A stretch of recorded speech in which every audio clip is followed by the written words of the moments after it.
Hey guys, got a 95 Toyota T100 and customer is complaining that his brake lights aren't working. There's a fuse for the brake lights and also for the, I think it's for the transmission. This fuse back here, the 15 amp fuse. So on the diagram, it shows number 16, the 15 amp is the stop lights. High mounted stop lights, cruise control, electric controlled automatic transmission system as well. It's the fifth, it's this one right here. It's the one on the outside. This is a 15 amper and that's the one you check. This fuse back here, the 15 amp fuse, which is this one here, had actually melted. It was heating up and I guess it wasn't like completely burned out. So it was functioning for a little bit and then it would heat up and then you would get power there. So I would test it. Okay. I had it like that, and when I would hit the brakes, when I'd hit the pedal, that light would turn off.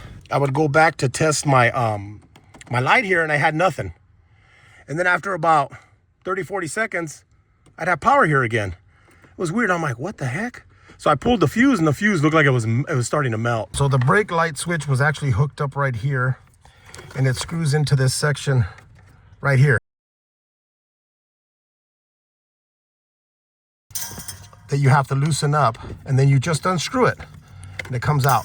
So what I did was I just kind of marked it with a marker similar to this one. This is not the one, but it sits back here. Then I went to pull out this switch. So the way this is set up on there, this is sitting in there, it's actually screwed in. I marked it, so it was sitting in there like that. Took my marker and then I just kind of marked it as much as I could all the way around. Just kind of mark it. Now, this is just a guideline, okay? You go up, up, up like this. That's to loosen it to the left. It's kind of hard to get in there. It's a 14 millimeter. Just get in there and kind of break it loose. It's not going to be very, very tight. You break it loose and then make sure you unplug this. Push down on the tab, unplug it, and then you unscrew it. The way I tested it was, so the green with red, that's our constant power for the brakes, the brake lights in the back. And then when you hit the switch, it should throw power over here to the green and the white wire. So what I did is I just jumped the wire. So basically, guys, what I was mentioning on those two wires, I basically created like a jumper like this. And so what I did is I had one side obviously has power, and then when you plug it in, the brakes lights would come on. And then I just checked my fuse to make sure it wasn't, burning, because then that way it would indicate I have a different issue. Maybe the bulb, or I have a bad connection somewhere, maybe a broken cable, which I didn't.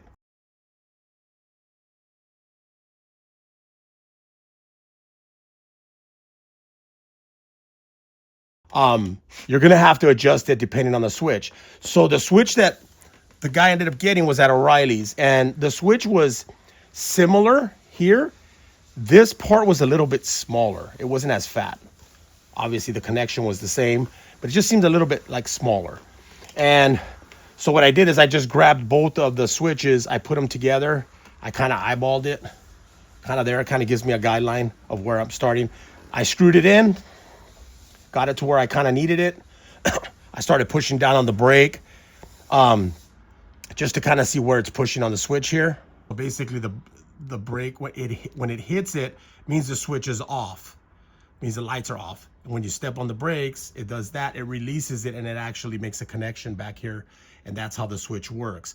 So I put it in initially, and then I kind of tightened it down. I kind of tried to guide it and screw it down actually like to there. It was probably like this when it went in, and then I started tightening it down. I got it to about right there where most of my marks are.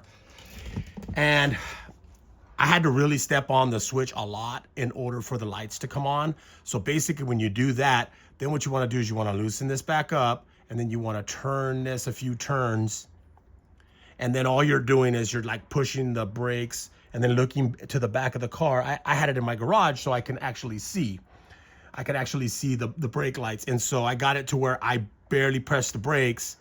And then, obviously I'm turning this until I get it to that point. I barely pressed the brakes, which means it's releasing this switch, and then the lights would come on. So once I got it to where I wanted it, then I tighten this down, and then there's actually a piece of metal right here, and then you tighten that down, and that's pretty much it. We're gonna put the switch in just a minute. Yeah, we're good to go now. So that's pretty much the end of the video. It's a real short video, guys. Sorry, I couldn't videotape much. I had a customer standing right next to me. I didn't want to break out with my camera. When he ran to go get the part, I kind of started recording a little bit really quick. I don't like recording in front of my customers. He actually talks through a little bit of my recording when I'm trying to record a little bit, so I muted him out. But anyways, this is pretty much the switch. He bought it at O'Reilly's. It was about $28, $29, I think. Online, you can get them for, I think, like 20 bucks or something like that. But anyways, thanks for watching. If you have any questions, hit me up. Thanks. Have a great day.